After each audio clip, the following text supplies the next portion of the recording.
con peras y manzanas. Hola, ¿cómo están ustedes? Este es el programa que explica las noticias económicas con peras y manzanas y ahora vamos a abordar nuevamente uno de los temas quizás más importantes de los últimos años en materia económica. Cómo mejorar las malas pensiones que han tenido por años los chilenos y que podrían seguir teniendo si es que no se cambia el status quo que hemos llevado en los últimos años. Hay una reforma previsional, se vienen semanas cruciales, negociaciones. Enero aparece en el horizonte como un mes clave en estas materias. ¿Cómo está Rafaela? ¿Qué tal? Gusto saludarte. Rafaela Bremen. Hola Roberto, feliz de que hayas vuelto con nosotras. Sí, pues. Estuve unos días de asueto, día libre. Estuvo fuera disfrutando la magia del sur, pero De ya Chiloé. volvimos a la realidad.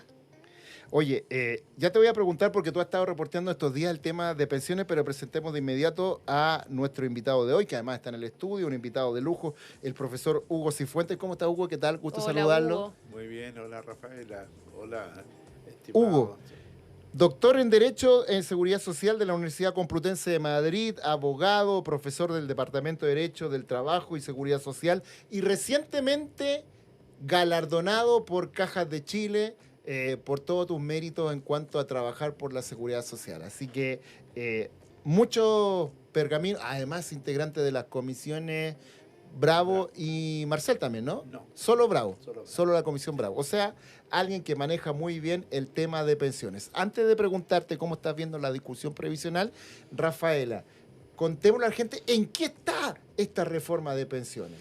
Bueno, yo creo que de repente es difícil seguirle la pista a la reforma porque ha pasado mucho tiempo. Recordemos que ya llevamos más de 2 años de discusión y si nos remontamos hacia atrás es mucho más. Este es el tercer gobierno que intenta hacer una reforma integral al sistema, manteniendo un poco la misma piedra de tope, ¿cierto? Que es el 6% de cotización adicional. Al gobierno no le fue bien en la Cámara de Diputados y Diputadas en su momento, se cayó el corazón de la reforma, pero siempre se consideró que el Senado era la instancia en donde se podía mejorar el proyecto, lograr acuerdos. Y después de muchísimos meses en donde se han sostenido estas conversaciones y estas negociaciones, por primera vez se ve otro espíritu, ¿cierto? Lo han manifestado los distintos ministros, lo dijo el ministro de Hacienda, lo dijo la ministra Jara, de que están muy cerca de lograr un acuerdo. Hay varios puntos en donde ya se tiene consenso, como por ejemplo el tema de las comisiones, la PGU, pero se mantienen aquellas piedras de tope que se vienen arrastrando desde la Cámara de Diputados, un poco también porque la oposición no ha cedido mucho en su posición, eso hay que decirlo. No ha cedido nada. Nada. El gobierno ha modificado su propuesta, ninguna de esas propuestas convence al 100%, y ayer en particular en la Comisión de Trabajo del Senado, entendiendo también lo que dice Roberto, de que los plazos que fueron autoimpuestos son en enero, un poco le trataron de poner chala al proyecto y se habla mucho de cómo poder hacer que las mujeres mejoren su condición que está vista en desventaja en versus a los hombres. La ministra daba el ejemplo de que independientemente de que las personas tengan el mismo ahorro, se jubilen al mismo tiempo, las mujeres tienen alrededor de un 11% menos de jubilación. La fórmula que propone el gobierno trata de resolver este punto y eso es justamente lo que no le gusta a la oposición. Ellos dicen que no es necesario incluir este sistema de solidaridad y ahí se le complica el panorama al gobierno porque tenemos por una parte una oposición que no está dispuesta a ceder ni un centímetro de su posición y por otro lado el oficialismo que también le está metiendo presión al Ejecutivo, que le dice, oye, podemos ceder, pero dejemos de Pero no cederlo. tanto. Exacto. De hecho, hay parlamentarios que han señalado que menos de un 3% a solidaridad, si esas condiciones no se dan, ellos no van a aprobar la reforma de pensiones. Tú cuando hablas de menos del 3% es el famoso 6% de cotización adicional que plantea el proyecto del presidente Boric para mejorar las pensiones, entre muchas cosas más que se plantean. Profesor Hugo Cifuentes, bueno, ¿cómo ha visto usted toda esta discusión de la reforma previsional que tiene una suma cero espantosa? Llevamos 3 gobiernos sin tener avances importantes, solo lo de la PGU nomás, nada más. Lo cierto es que la reforma de pensiones, que siendo estrictamente necesaria, es Acérquese un poquito más al micrófono. es profesor. compleja. Ujú. Es compleja. No estamos hablando de una reforma que aborde puntos laterales, va al fondo. Esta es una reforma que pretende ser estructural, es decir, entrar en lo que es el sistema de capitalización individual. Porque el 2008 el gran avance fue crear el pilar solidario. Que hizo la presidenta Bachelet. Después, al final del gobierno del presidente Piñera, se logró avanzar más en el pilar solidario creando la PGU. Pero no hemos ido al corazón de la capitalización individual. Y ir al corazón significa plantearse, en mi opinión, cómo hacemos para que las pensiones sean mejores. Porque los sistemas de pensiones son para eso, para otorgar pensiones y que éstas sean mejores. Lo que está claro es que no hay recursos fiscales para hacer eso. Todos sabemos, no hay plata, como no hay dice plata. Milei al otro lado de la... Claro, no hay plata. Entonces, ¿de dónde sale la plata? Entonces, ¿cómo se financian los sistemas de pensiones? Los sistemas de pensiones se financian con cotizaciones de los trabajadores, tenemos un 10% hoy día, cotizaciones de los empleadores y el complemento que viene dado por la PGU en el caso ahora. Entonces, lo que pareciera en que no hay discusión es que hay que aumentar la cotización. Sí. Eso no se discute. Es la forma, digamos. Entonces, ¿cuál es el destino? Si ese 6 debe ir a cuentas individuales, que si se hiciera, significa, y me pueden corregir las personas que están en la comisión técnica asesorando a los senadores, primero, de que tenemos que dejar pasar 8 años para que esté en aplicación el 6%. Sí. Y después, pongámonos en personas que nacieron en el año 90.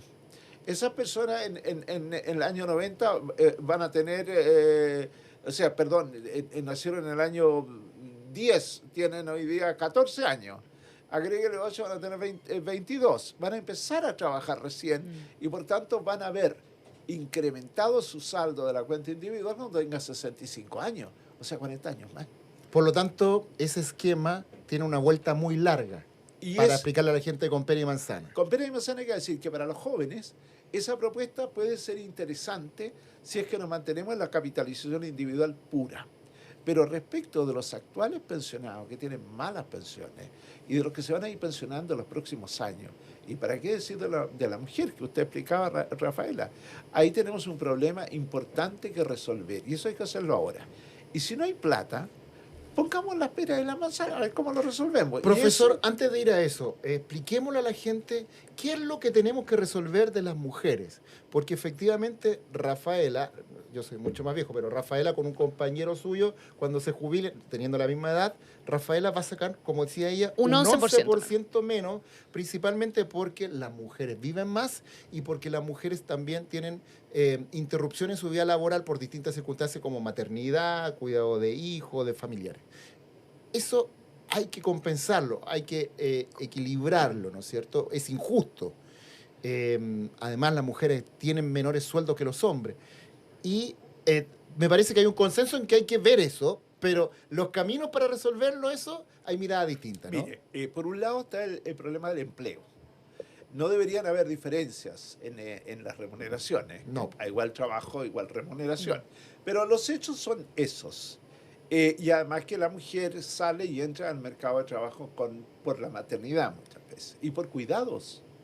Sí, bueno, la mayoría de los cuidadores son mujeres, más del 90%. Eso por un lado. Y por otro, viven más que el hombre. Entonces, al vivir más, tienen que, en la capitalización individual, financiar más años. Entonces, son doblemente castigadas. Entonces, ¿no hay un deber de la comunidad de hacerse cargo de esa diferencia?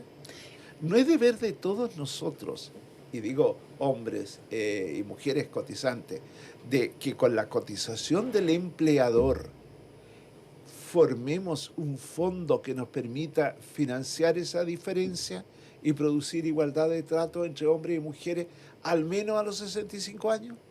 Ese es un punto clave. Y Hugo, en ese sentido, ¿le parece que esta fórmula que propuso el gobierno, esta segunda propuesta, por decirlo de alguna forma, de este 1%, podría ser una solución? Desde la oposición dicen que basta con un 0,5%. Y esa ha sido como la gran polémica de esta semana, Sí. que se contrapone lo que dice la ministra y lo que dicen los parlamentarios. Bueno, el punto aquí es más bien técnico. cuánto es el costo. Y si el gobierno dice un 1%, yo debo guiarme por los estudios, los cálculos que hacen los expertos del Ministerio de Hacienda y los actuarios del gobierno. Entiendo. O sea, no podría ser de que el gobierno haya propuesto un gasto del 6% fuera de lo usual. ¿Ah? Obviamente que estamos en un punto de discusión política. Aquí no estamos mucho en una discusión técnica. Esta es una discusión política. Y la discusión política va por el lado de que algunos sostienen que nada de solidaridad. Porque llámele reparto, llámele como quiera. Este es un problema de solidaridad. O nos ponemos todos con las mujeres o no lo hacemos. Y el no ponernos significa que somos derechamente insolidarios. Más bien los empleadores son insolidarios para financiar mejores prestaciones para la mujer. Entonces, ¿cómo lo hacemos? Entonces, por eso es que uno escucha de que reparto por ningún motivo.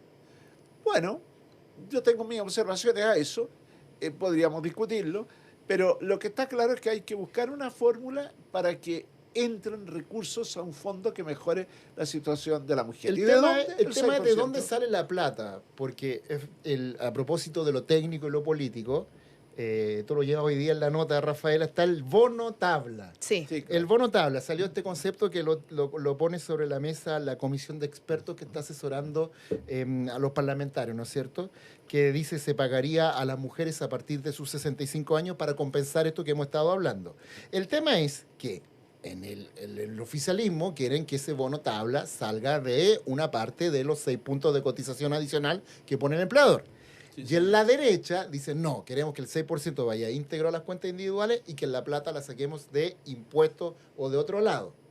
Entonces ahí tenemos una discusión. Claro, y ahí uno dice, le refuta a la gente de la oposición porque dicen, ya, saquémoslo de impuestos, pero ellos mismos no quieren subir los impuestos, quieren bajar impuestos. Entonces estamos en una... como esa culebra o los perros cuando se buscan morder la cola. Nos damos vuelta, pero Sí. las soluciones se ven complejas por todos lados. Usted con su experiencia en seguridad social, participando en la comisión Sí. Bravo, ¿cuál sería a su juicio la mejor fórmula para financiar este bono tabla, esta ayuda, para equiparar la cancha con las mujeres y que tengan igual pensiones que los hombres? Yo creo que nosotros tenemos que establecer un mecanismo de seguridad solidario, de seguridad social específico. Nosotros tenemos un sistema de pensiones que en capitalización individual no es solidario, no es mixto. ¿Me pueden decir que la PGU resuelve eso? Sí, pero la capitalización individual no es solidaria. Entonces lo lógico sería, como recomiendan los organismos internacionales, y es la experiencia comparada, de que parte de esa cotización se destine a solidaridad. Si no a toda, que no va a ser, una parte de ella tiene que ir a solidaridad. Lo demás, mire, algunos sostienen, no, es que es abrir una puerta. Para que después haya... Pero claro. mire, los cambios en seguridad social y en pensiones toman mucho tiempo. Y solo como comentábamos antes, en aplicar esta hay 8 años. O sea, entre más tiempo nos demoremos, más atrasados vamos a estar en mejorar pensiones que ya son muy malas. Claro, entonces, y lo vamos dilatando, y por consiguiente nos vamos a encontrar en una situación de la que a lo mejor no vamos a poder responder. Claro. ¿Ah? Entonces, pero a lo que voy, yo no temo a que haya un complemento al contrario, me parece necesario un complemento que viene de la puerta del empleador para financiar estas dos situaciones, las pensiones de las mujeres y la pensión de los mal pensionados. Y eso no tiene por qué ser un temor de que aquí se abrió una puerta para que entre el Estado y se ponga en riesgo el sentido de la capitalización individual. Ambos modelos pueden convivir adecuadamente. Hasta hoy nuestro sistema de pensiones, desde su punto de vista de su estructura, de su organización, no tiene problemas. Lo que sí tiene es que da malas pensiones y por eso hay que establecer mecanismos para producir un equilibrio. No le temo, Ahora, profesor, no le temo a que a propósito de lo que usted... usted dice de temor, y Rafa, no sé si va a coincidir conmigo, yo siento que aquí hay, en esta discusión, sobre todo de la gente de oposición, de derecha, un pavor, un temor al concepto de reparto. Yo puedo entender que efectivamente yo al menos no soy partidario que tengamos un sistema de reparto 100%. Siento que los países que lo tienen están súper complicados financieramente y están retrasando la edad de jubilación, están bajando las pensiones, porque como la pirámide se está dando vuelta, entonces cada vez son menos los trabajadores y más los jubilados, entonces son súper complejos desde ese punto de vista. Pero yo vengo estudiando este tema hace mucho tiempo y creo que no puede ser 100% reparto, pero tampoco puede ser 100% de capitalización individual. Uno tiene que tener del otro un poco, porque no se sostienen. La capitalización individual lo que hace es que alguien es pobre, trabajador de bajo sueldo y baja pensión y lo perpetúa. Y entonces y tampoco te arregla estas asimetrías como el caso de las mujeres. Entonces, y hoy día Salvador Valdés en la segunda dice algo que es bien interesante. Salvador Valdés, que es un economista más bien de derecha, liberal, él dice, le tienen miedo al concepto de reparto y la PGU es reparto, o sea, y Moro y Cristiano, derecha e izquierda, y la PGU, la PGU. Entonces, quizás podríamos hablar de solidaridad intrageneracional, generacional, y quizás quitar la palabra reparto, porque aquí lo que necesitamos es que salga un recurso para compensar el tema de las mujeres, que es tremendamente importante. No sé cómo usted ve, que es algo más ideológico en realidad. Bueno, es totalmente ideológico. Yo coincido en que Salvador Valdés es un gran estudioso. Sí, es uno de los economistas que más maneja el tema también. Podemos tener alguna diferencia. Sabe Salvador. Pero valoramos su gran economista, su capacidad. Muy serio todo. Pero mire, a ver, este temor al reparto. Pero si en Chile, mire, hace unos 5 años se creó el seguro Sana. Sí. ¿Qué significa eso? ¿Qué reparto? Que es puro reparto. Sí. Son cotizaciones del empleador que entran a un fondo del cual, por ejemplo, yo no voy a poder hacer uso. ¿Por qué? Porque se trata de que haya un fondo que le permita a los padres con hijos entre 2 y 18 años que tienen una enfermedad muy grave, puedan ausentarse del empleo con un financiamiento. Entonces yo estoy cotizando para eso y no lo voy a tomar nunca. O sea, no tengo niños. Entonces, niños chicos, porque conozco a sus niños, son grandes. Sí, son hombres. Entonces, eso le va a beneficiar a mis nietos, a ellos sí, pero entonces, mire, además, nosotros tenemos un sistema solidario en el seguro de cesantía, porque hay un fondo solidario ahí que está financiado con recursos, con cotizaciones del empleador, y que se usa para mejorar las prestaciones de los cesantes que no tienen recursos a la cuenta individual. Entonces, ¿por qué este temor en la capitalización individual a compartir solidaridad? Mire, los países de mayor evolución que el nuestro, con problemas como usted señaló en el reparto, ¿qué están haciendo? Cosas que hay que hacer de todas maneras en Chile. Aumentar la edad, subir la cotización, verificar las bases de cálculo, pero además están fomentando el ahorro individual como complemento al público. O sea, lo que usted señalaba, Roberto, allá se está dando al otro lado. Ya, no vamos a tocar nuestro sistema de reparto, pero vamos a ir creando un sistema de capitalización individual paralelo. Claro. Acá nosotros lo que estamos diciendo, mire, tenemos unos básicos de capitalización, creemos también uno paralelo, complementario en cotizaciones de seguridad social. Ahora, Hugo, ¿cómo podemos efectivamente lograr que la reforma, yo sé que es una pregunta difícil, que llegue a buen puerto? Porque si uno se pone a analizar lo que han sido estos 2 años de discusión, y si vamos más atrás, ya desde el gobierno del expresidente Sebastián Piñera esto también fue tema, el famoso 3+3, se convierte al final en una conversación política y no en una conversación técnica o de realmente solucionar el problema de fondo. ¿Usted ve posible que se llegue a un acuerdo? Hoy día se endurecen un poco las posturas, nadie está muy dispuesto a ceder, específicamente la oposición. Ya lo dijeron sus principales líderes, de que ellos no quieren que nada vaya a solidaridad. ¿Cómo se puede llegar a un acuerdo frente a esas posiciones, considerando también todos los años que llevamos arrastrando este problema? Mire, en el debate de la Cámara de Diputados, usted ya lo señaló, Francesca, hubo unos desacuerdos y se logró un compromiso. Sí. Llegamos al Senado y acá se están adoptando otros. Viene enero. ¿Qué quiero decir con que viene enero? que en el año 2008, en enero, en el Senado hubo un gran acuerdo. O sea, Y ¿podríamos permitió- ser beneficiados por el espíritu del mes de enero? Podría ser que se pongan de acuerdo de que esto no puede seguir esperando. No sigamos demorándolo, porque si lo demoramos, va a venir otro gobierno. Y ese otro gobierno, del tinte o color que sea, va a tener que plantearse de nuevo el tema. Entonces, hay que... La hay que discusión soltar nos va a la seguir amarra. persiguiendo en el fondo. Es que mire, déjeme decir esto, siempre van a haber cambios en materia de pensiones, siempre. Y el no aceptar los cambios traerá un momento dado un problema que nos puede explotar, porque cambios necesitamos. Yo no quiero ser alarmista, ni no está en mi plan de vida eso, sino que Pero simplemente... pero uno puede seguir la historia, lo que ocurrió con el movimiento No Más AFP. Claro. Y de verdad que hay mucha gente que está muy complicada. Yo creo que lo que sí ha salvado esa situación tensa que usted describe es la mejora de la PGU. La PGU Sí, ha por sido supuesto. Sí, de todas maneras. una cosa muy buena. Pero mira el caso de este señor que... Las personas que han hecho protestas en las sucursales de las AFP, por ejemplo. o en el INP. O en el INP, Este claro. señor que yo espero que esté esté bien. ¿Qué es lo que alegaba? ¿Usted se refiere al secuestro en...? No, me refiero al Al otro señor- caballero. Al otro caballero que él tenía un problema que quiso quemarse o algo así, porque no... Quemarse a lo bonzo, sí. Sí.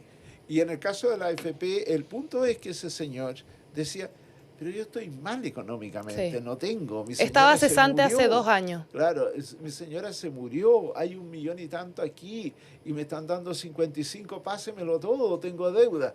¿Por qué? Porque nosotros hemos cultivado una idea de que somos dueños de ese dinero. Sí lo somos, Pero con un destino específico. pero es para pensión. Claro. Entonces, en cuanto nosotros sigamos diciendo, no, esa plata es suya, no se la toque, no se la puede tocar, pues, es para Yo he pensión. escuchado tu concepto, lo he visto en tu artículos, todo, de que aquí hay un error con el concepto de la propiedad de los ahorros. Que se dio a partir también de los y retiros que de se fondos. ratificó con los retiros de los Exacto. fondos, que lo hicieron más carne aún en la gente. Yo siempre dije a los parlamentarios, sobre todo de izquierda, Sí, el tema de los retiros les va a jugar pésimo claro. años después cuando discutamos reformas previsionales. Por el tema de la propiedad, se los dije a todo esto. Claro. Porque ellos mismos propiciaban los retiros, Exacto. propiciaban, la plata es tuya, y mira ahora cómo estamos.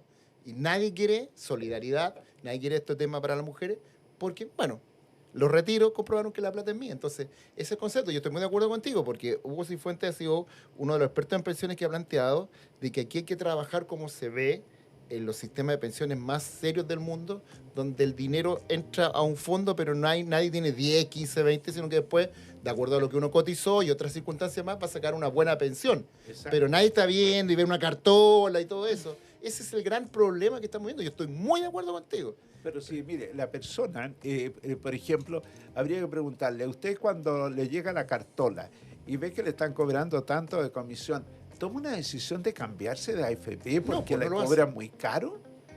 No lo hacen. La FP más cara de Chile, que es Provida, es la que tiene el mayor número El de mayor. Es que yo creo que mucha gente se queda nomás. Hay gente que de hecho nunca se ha cambiado se ha en el cambiado. fondo. O sea, quedan en el B por default y se quedan ahí hasta que pero- llega un momento en donde se tienen que cambiar por edad. Como cuando venía en un auto, la persona cuando ya va a llegar a los 65, en el caso de los hombres, empieza a mirar hacia la AFP. Se preocupa. Y empieza a Claro, preocuparse. pero hay que y empezar a mirar la mirarlo a los cartola. 23, 25. Y ahí, como no lo va a ocurrir, porque miren, Claro. volvamos a nuestros 25. Andaban preocupados, bueno, No. tú lo tienes más. tú lo Yo tienes hace total. 4 años nomás. ¿Uno andaba mirando eso? No era nuestro tema. No. Entonces eso empieza a ser una preocupación. Pero hay que hacer campañas, Lo concientización, que hay que educación hacer- previsional. Sí, y si no funciona eso, el Estado tiene que actuar. Exactamente. Porque el Estado tiene la obligación de asegurarnos pensión. Y si el Estado le ha entregado la administración a las AFP, él es responsable de que eso funcione bien. Profesor, Ha sido, pero extraordinaria la conversación, se nos pasa volando en este programa todas las conversaciones, lo que habla que son buenas conversaciones. Profesor Hugo Cifuentes, doctor en Derecho de Seguridad Social de la Universidad Complutense de Madrid, abogado, profesor de la Católica, experto en temas pensiones. Muchas gracias por haber venido Gracias, a Hugo. nuestro programa, a nuestro estudio. Muchas Así gracias a que gracias ustedes por y yo la feliz de gentileza. Esperemos colaborar. que en enero tengamos otra En conversación. una de esas, en enero, En nos una de podemos esas, sí. juntar a hablar porque hubo acuerdo, que es el que queremos todos. Vamos a ver. Gracias, Hugo, que estés muy bien. Nosotros hacemos una pausa y vamos a seguir hablando de este tema de pensión aquí, pues en Con Pera y Manzanas.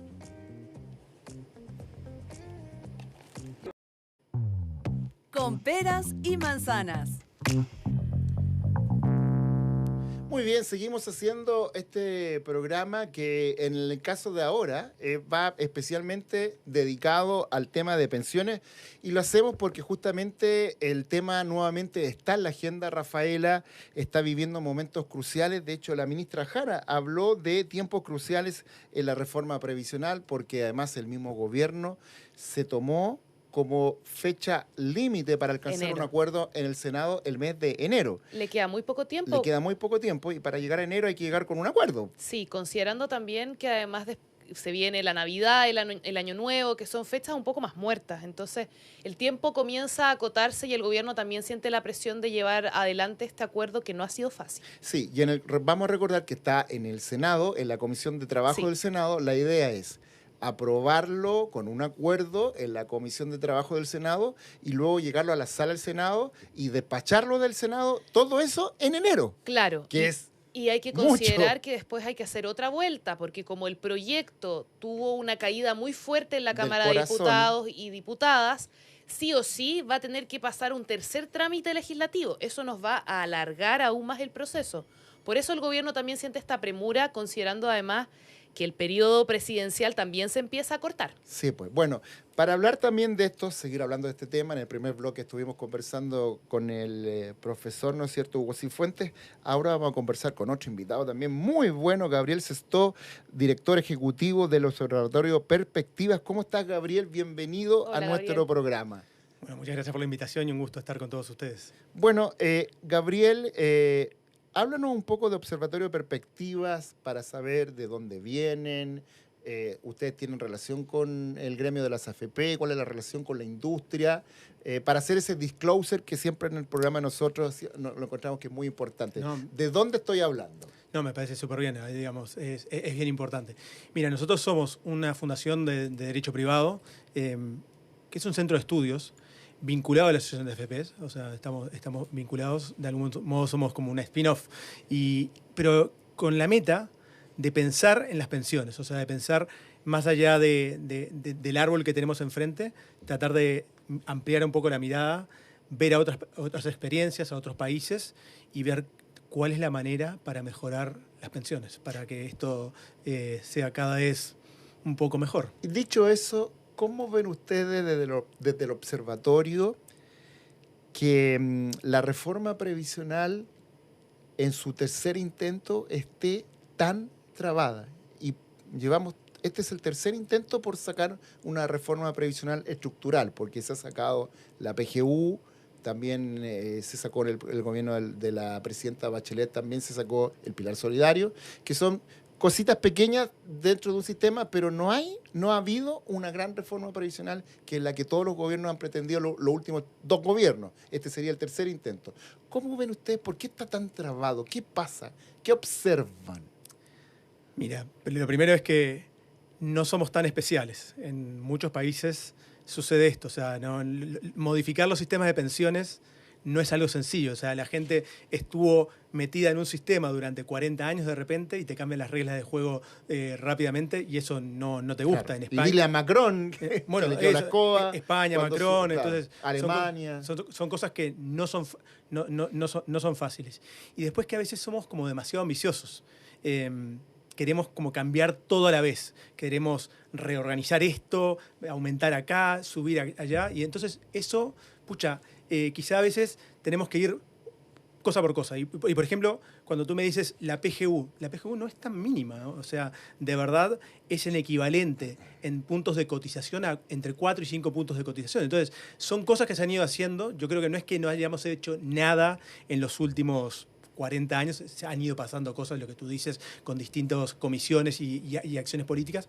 Pero sí es verdad que cuando nos ponemos como muy ambiciosos, es difícil Se nos porque, complica. porque hay distintas miradas, hay distintas modos de organizarlo, y Chile tiene un modo, ha tenido un modo que tiene que ver con el ahorro, que ha sido, yo creo que bastante bueno, pero que en muchos otros países no es así. Entonces uno dice, bueno, pero los países que pagan buenas pensiones, ¿qué sistema tienen? Tienen otro distinto, pero están quebrados. Claro, pero bueno, si uno mira a pensiones buenas, dice, claro, son países más ricos, son países... Pero bueno, estamos en esa vuelta. Entonces yo creo que hemos estado trancados, en definitiva, porque somos muy ambiciosos y quizá tendríamos que ir abordando puntos de a poquito y avanzar.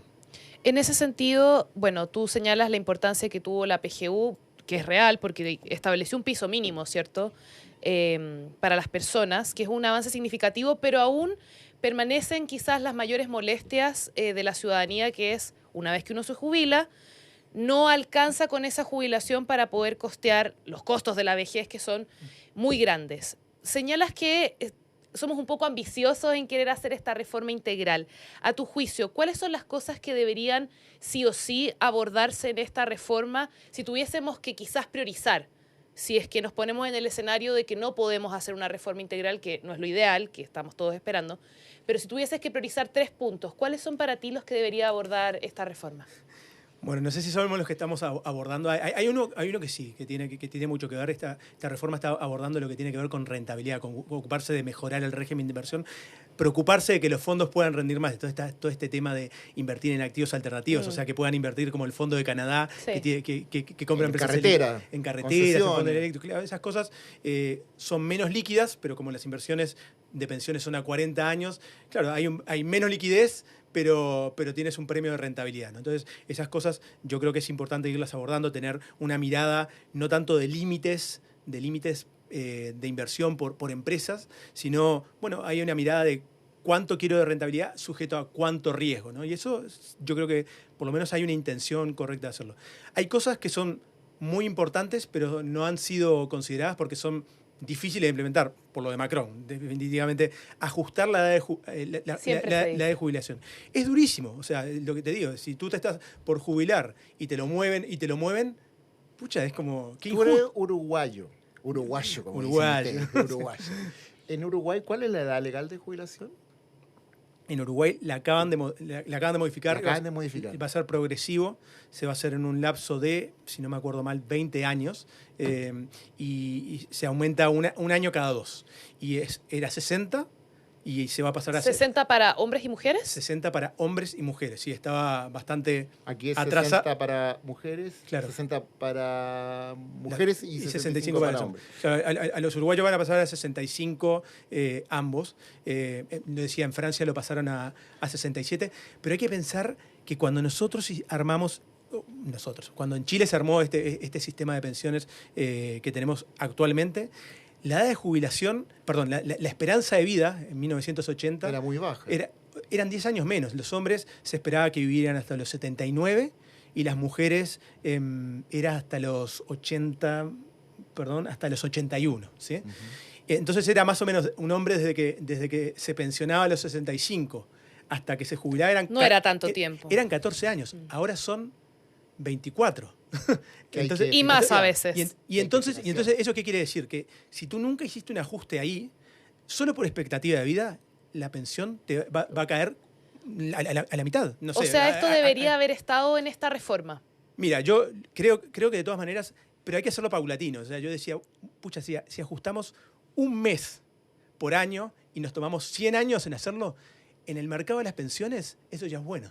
O sea, porque las pensiones, el periodo de pensiones, oye, yo voy a estar 40 años cotizando y otros 30 pensionado. Entonces, pucha, yo creo, Gabriel y Rafael, además, que en este tema de la edad legal de jubilación, que a la gente la pone nerviosa, hay que decir que cuando se piensa modificar la edad legal, no es para nosotros, no es ni para ti, Rafael, es para los que vienen después. No es para ti, sino que es para los que, cuando se haga el ajuste, es los que están entrando al mercado laboral. Porque eso también genera un ruido, porque no se explica. Nosotros aquí lo explicamos, con pera y manzana. Si se quiere, en los países que se ha cambiado, y si se quiere cambiar en Chile, sería para el joven que está recién saliendo del colegio y entrando al mercado laboral. No para usted, señora, que está en su casa y que tiene 48 años, para el caballero que tiene 55, sino que para esas personas. Ahora, hay un factor, eso sí, que yo lo encuentro bien interesante en esta discusión. Yo creo que hay que ver el tema de la edad legal, que es súper políticamente complicado, pero hay que verlo. Pero hay un factor que yo lo encuentro interesante y hoy día también lo decían varios economistas en el diario La Segunda, Salvador Valdés, que estaba bien interesante la entrevista, y él lo decía, que es el factor de escolaridad y de grupo socioeconómico. Hay estudios que indican que la gente que tiene un extracto socioeconómico más alto vive más porque tiene acceso a mejor salud, mejor educación y por lo tanto vive más. Y una persona que es pobre, digamos las cosas como son, de menores recursos, vive menos. Entonces, ahí también hay que ver, no sé cómo lo ves tú, considerar también esos factores a la hora de analizar el mover la edad legal de jubilación.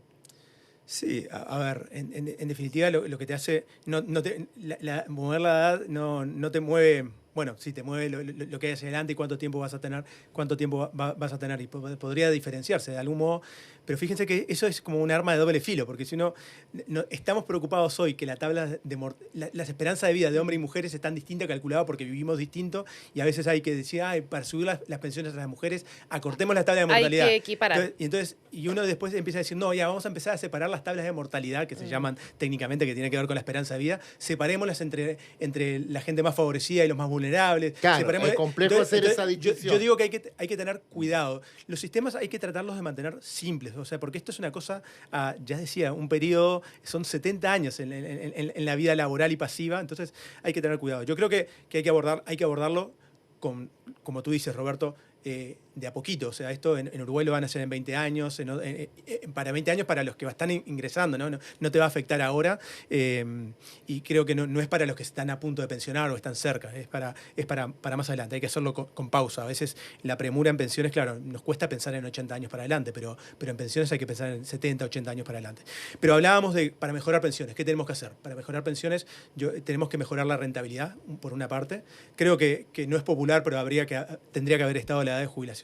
Y después tendría que haber estado cuánto aportamos, cuánto ahorramos, ¿sí? Entonces, y en el ahorro hay dos factores.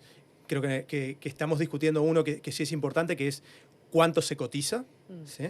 Está la discusión de cómo se distribuye, que es otro mundo, pero cotizar más parece que estamos cotizando poco. O sea, cotizar 10%. Es muy poco. Dado que vamos a trabajar 40 y vamos a estar 30 pensionados, necesitamos más ahorro para financiar tantos años de vida. Tantos años de vida pasiva, me refiero. Y después el otro desafío que tiene Chile, que tenemos como sociedad, es las lagunas previsionales. Esto de las lagunas previsionales es cuánto tiempo del que tendríamos que estar aportando, de verdad estamos aportando. Porque claro, como esto es una cuenta... La densidad, claro. Como esto es una cuenta personal, si yo no le meto platita todos los meses, claro, no es que después alguien la va a poner por mí, es que no va a estar. Entonces yo me voy a pensionar y no va a estar ese dinero. La rentabilidad es muy importante, la rentabilidad es de lo que uno aportó, la rentabilidad es el 70%, entonces... según cómo se calcule, pero estas son cifras de la superpensiones, más o menos 70%, entonces hizo mucho multiplicar tu ahorro, pero si tu base era bajita, si ahorrabas poquito, el 70% de poco sigue siendo bastante poco. Ahora, el tema de las lagunas previsionales es complejo, sobre todo con las mujeres, lo conversábamos en el bloque anterior. ¿Cómo lo podríamos solucionar? Hay algunos que plantean algo de esta reforma también pretende hacerse cargo con buscar formas de incentivar a la gente para el ahorro. ¿Cómo lo podríamos hacer para que se eviten esas lagunas? Obviamente el proyecto de Sala Cuna y todos esos proyectos anexos son importantes. ¿Considera una bonificación a más años cotizando? Sí. Hay una bonificación. ¿Eso debería profundizarse o debería existir otro mecanismo? ¿Y está el seguro también el seguro de lagunas que está... ¿Está o no está? Sí. Ahí está. Está el seguro de laguna. Perdón que me meta así en la conversación. No, está a referéndum. O sea, digamos que lo van a votar, en principio están de acuerdo en la Comisión de Trabajo del Senado de votarlo. Pero esto tiene que ver, el seguro de lagunas tiene que ver con cuando estás desempleado, que te hagan cotizaciones. No te va a cambiar la realidad completa, sino que te va a cambiar en un periodo. Mira, yo creo que hay cosas a veces que se nos pasan por debajo del radar. Por ejemplo, para un independiente hoy día que quisiera cotizar, no es fácil. ¿Ya? El independiente cotiza una vez al año, ¿no? Uno quiere abrir una cuenta corriente y como no tienes cotizaciones mensuales no puedes abrirlas, no sé. Claro. Y uno dice, ya, pero voy a cotizar todos los meses. No se puede. Tienes que cotizar con la operación renta. Y esos son solo los obligados. Si tú quieres pagar como por ahí, decir, ya, voy a pagando todos los meses, así no me toca todo al final y así me ordeno. O, por ejemplo, tienes que cotizar siempre el mismo monto. Pucha, un independiente que a veces gana más, a veces gana menos, Total. te complica la economía geek que se habla a veces, ¿no? Esta economía, oye, con el teletrabajo, con el fluctuar, con no tengo un solo trabajo, tengo varios clientes, tenemos que modernizar la forma para poder cotizar, para que sea mucho más fácil. Y después, también un tema que sí se aborda en esta reforma es la cobranza. O sea, que sea más fácil. Oye, mi empleador no cumplió con la obligación de cotizar. Y claro, esto estaba disperso. Cada AFP tenía que ir. Sí. O sea, había un empleador y tenían que ir 7 AFPs contra ese empleador en vez de hacer un solo juicio. Eso se está mejorando. Entonces, yo creo que como la facilidad de poder cotizar, la facilidad de pago y también como la obligación o este incentivo a que cueste, o sea, que pagues si no cumples con tus obligaciones, es bien importante. Y después, bueno, sí, tenemos que ir haciendo cosas. Hay que bonificar. Esta garantía, perdón, esta bonificación al que más ahorra lo premio. Como está planteado hoy, yo tengo algunas aprensiones. ¿Sí? A ver, ¿cómo cuál? ¿Por qué? Estas garantías por año cotizado. Porque estrictamente no es una bonificación, es como te van a dar ese premio. Es un seguro social. Incorpora la garantía de 0,1 UF por año cotizado para los actuales pensionados. Claro, pero ¿qué quiere decir que sea una garantía? Que es mientras que 0,1 UF sea menos que lo que ganaste con la pensión por la contribución adicional, o sea, si tú empiezas a acumular mejor pensión, te deja de llegar. Entonces, ¿cuál es el incentivo ahí? Pucha, que quizá para que me llegue eso gratis, esos fondos me vienen por fuera, que mejor que me vengan por fuera. Entonces, te empieza a castigar, ¿no? Entonces, por ejemplo, y después tengo esa aprensión que no es una bonificación propiamente, sino que es una garantía, o sea, es condicional. Si ahorro más, si ahorro más y mi pensión empieza a ser mejor autofinanciada, empiezo a tener menos garantía. Y después el financiamiento, o sea, esto que viene de la plata de todos, de la plata, perdón, de todos no, solo de los trabajadores formales para financiar esto. El Entonces, 6%. Claro, o sea, de una parte de ese 6%, ¿y quiénes van a estar cotizando el 6%? Los trabajadores. ¿Pero qué trabajadores? Solo los formales. Y Chile, digamos, ¿y por qué solo de los trabajadores? Y están mejor posicionados los trabajadores para contribuir a las pensiones que el país completo. No sé, a esto me refiero, es la típica discusión. ¿Quién lo tiene que financiar? ¿Se tiene que hacer con cotizaciones de los trabajadores o con rentas generales?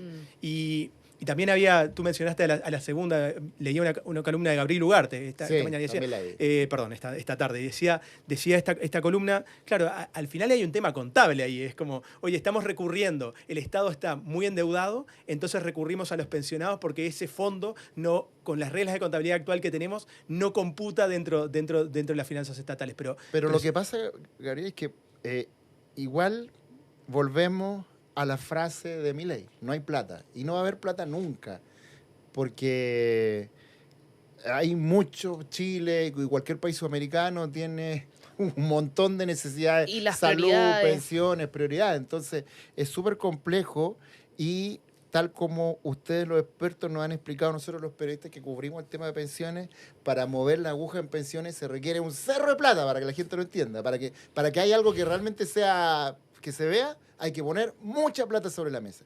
Entonces, el gran tema, lo que dices tú, es un tema contable. La reforma previsional tiene un tema contable.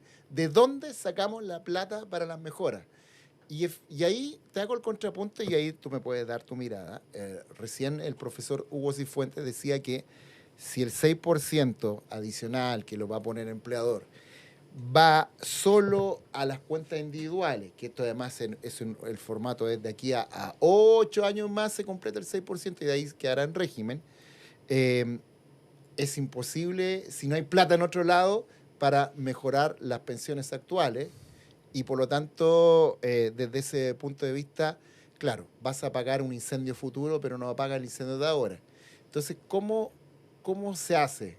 con un escenario donde no hay plata, como dice Milei, y el deseo de muchos legítimos de querer que el 6%, los 6 puntos vayan a las cuentas individuales. Bueno, ahí creo que lo que dice Milei no es cierto ahora y no es cierto solo para Argentina.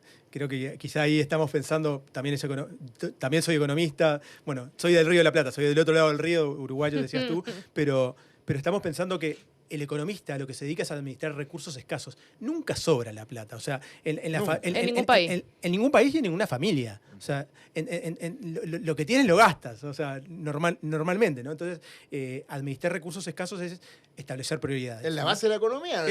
Economía 1, recursos escasos, necesidades infinitas. Exactamente. Entonces, uno tiene que priorizar. Y entonces, uno dice, bueno, yo si quiero mejorar pensiones, lo puedo hacer a futuro. Y es lo que dice, ya, esto cuando coticemos más van a mejorar las pensiones a futuro, pero hay una preocupación por mejorar las pensiones ahora.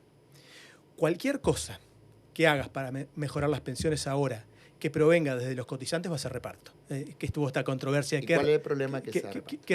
¿Qué es reparto o no es reparto? El problema es que estás recurriendo a recursos de quien no está mejor posicionado. O sea, tú estás recurriendo a los trabajadores, que yo no tengo claro que los trabajadores tengan una posición más holgada que el Estado. De hecho, el endeudamiento de los hogares es más alto que el del Estado. Decimos, el Estado está endeudado, la deuda pública está muy alta, entonces Chile no se puede endeudar más y tiene 41%. ¿Cuál es el endeudamiento de los hogares? Es más alto. Es más alto. No recuerdo ahora exactamente el número, pero... Perdón, creo que está en 60%. Ahí estoy, espero no carrilearme, pero... Y tienes que recurrir a los hogares porque el Estado está muy endeudado, pero no está peor. Entonces, no hay un problema. Pero digamos, ya lo queremos financiar un reparto. ¿Es justo pedirle a los hogares? ¿No es mejor pedirle al fisco que salga a endeudarse? O sea, que salga a endeudarse y solucione ese tema contable. O de dónde sacar recursos, ¿no? Yo pensaba, mira, si uno se fija, los programas que en los últimos 2 años se evaluó la Dirección de Presupuesto, que tienen mal desempeño, y uno diría, pucha, los borramos. Son $100 millones al año, o sea, es plata. El bono... Ya, pero vuelvo a lo del Cerro de Plata para mover la aguja. En pensiones estamos hablando de 2.000, 3.000 millones de dólares para mover la aguja. Mira, con 100 millones de dólares no haces nada. No, pero este bono... Nada en pensiones. Mira, pero tienes que empezar a sumar inteligentemente. De partida, este bono tabla de compensación a las mujeres. El bono tabla. El bono tabla, que es a la misma edad, hombres y mujeres con el mismo ahorro van a tener distintas pensiones porque tenemos distinta expectativa de vida. Bueno, ese bono cuesta hoy 200 millones de dólares. ¿Ya? Entonces, pucha, son 100. Entonces uno dice, ya, pero te falta la otra mitad. Sí, te falta la otra mitad, pero por no ampliar la PGU al 10% más favorecido de la población, también tienes otro tanto. Y con eso te quedas cubierto. Y la ministra Jara dice, sí, pero ojo porque no nos podemos quedar cortos. ¿Qué quiere decir eso de no nos podemos quedar cortos? Se refiere, bueno, esa es una declaración. ¿Tú me corteaste? Se refiere hoy día a esta disputa que se dio por este 1% que quería destinado a mejorar las condiciones de las mujeres. La oposición dice que alcanza con un 0,5 y la ministra hoy día señala que eso es insuficiente y que no es sostenible en el tiempo. Sí, pero dice que no dice que sea insuficiente hoy. A futuro, sí. Dice que es insuficiente a futuro. Y si el problema es de ahora... Claro, pero uno tiene que pensar una política pública que uno pueda mantener en el tiempo. Pero pensemos en ajustarla. No sé, pensemos en sacar los recursos de otro lado. Yo te decía, pucha, no extendimos la PGU, tenemos fondos ahí. No tenemos programas más elevados, cortemos. A veces, digo, hay cosas que son cerros de plata. La evasión en el Transantiago, o sea, perdón, el Transantiago hay que subsidiarlo por 1.500 millones de dólares. Sí, bueno, solo el 30-40% de las personas pagan el transporte público. No, creo que es un poquito más, pero digamos, más allá de ese número hay mucho dinero ahí, y uno podría decir, claro, ¿saben qué? En algún minuto estuvimos hablando de démosle gratuidad al transporte público. ¿Se acuerdan? Que es una promesa de este gobierno. Y había esa promesa y después, claro, nos damos cuenta que de verdad vale la pena dar eso cuánto costaría y es lo prioritario, no son prioritarios. O sea, habría que hacer un análisis de las prioridades y cómo poder redistribuir los recursos que ya tenemos como país. Definitivamente, además, al final lo que pasa es que cuando tú vas estás prometiendo que vas a dar transporte público, estás generando esa expectativa, la gente deja de pagar también. Entonces, y no lo ve como malo. Entonces, quizás estamos perdiendo ahí. Yo hice un cálculo de servilleta, ¿no? Pero había 400 millones. Si bajáramos la evasión a la mitad, como era el principio del sistema o como es en otras ciudades del mundo, hay 400 millones de dólares al año. Entonces, bueno, vamos sumando 10, 100, más 100, más 400, más... digamos, obviamente, si no recortas, toda familia cuando no hay plata o cuando se vienen tiempos más duros, hay que hacer recortes. O sea, y todos nos apretamos el cinturón. También nuestro país nuestro Estado tiene que ser más ágil para poner el dinero donde vale la pena, donde están las prioridades, ¿no? Gabriel, bueno, se nos ha pasado el tiempo volando, pero bueno, ha estado muy entretenida la conversación. Vamos a seguir conversando este tema en el programa porque ya estamos si en tierra derecha con pensiones. si en enero se aprueba, podríamos repetir este panel quizás. Claro, bueno, y esperemos que se apruebe porque ya sería el tercer intento fallido. Sí. Yo creo que no hay país que resista eso. Así que bueno, quiero agradecer al economista Gabriel Sestó, él es director ejecutivo del Observatorio Perspectiva, por haber venido a nuestro programa. Uruguayo llevando mucho tiempo en Chile, así que ya ¿Hace cuánto está vives en Chile? chilenizado. 17 años y sigo hablando así. Pero hay modismos chilenos, ¿no? Algo, sí. ¿Cuál es el favorito? ¿Puedo preguntar? No, la guata, por ejemplo, no me pesca. Bueno, ahora hay varios modismos que tienen que ver con Sudamérica, que se incorporaron a la RAE, como el chorear, de robar, qué sé yo. Está bien, un poco de que, identificación de nuestra cultura. Gabriel, muchas gracias por haber venido. Gracias, muchísimas Gabriel. gracias a ustedes por la invitación y espero que haya servido para aclarar un poco el panorama. de todas maneras. Donde hay miradas discordantes, pero tenemos que tratar de converger. Discusiones técnicas que nosotros tratamos de tener en este programa, llevar las cifras sobre la mesa. Gracias, Gabriel. Muchísimas gracias a ustedes. Rafaela, hemos llegado al final del programa. ¿Algo Nos más que empezamos quieres a decir? despedir. No, nada, que sea un buen fin de semana. Ya mañana es viernes, así que los vamos a estar actualizando de qué pasa con esta reforma. Con pera y manzana, que esté muy bien. Nos vemos. Chao, chao. Oye, geniales, muchas gracias.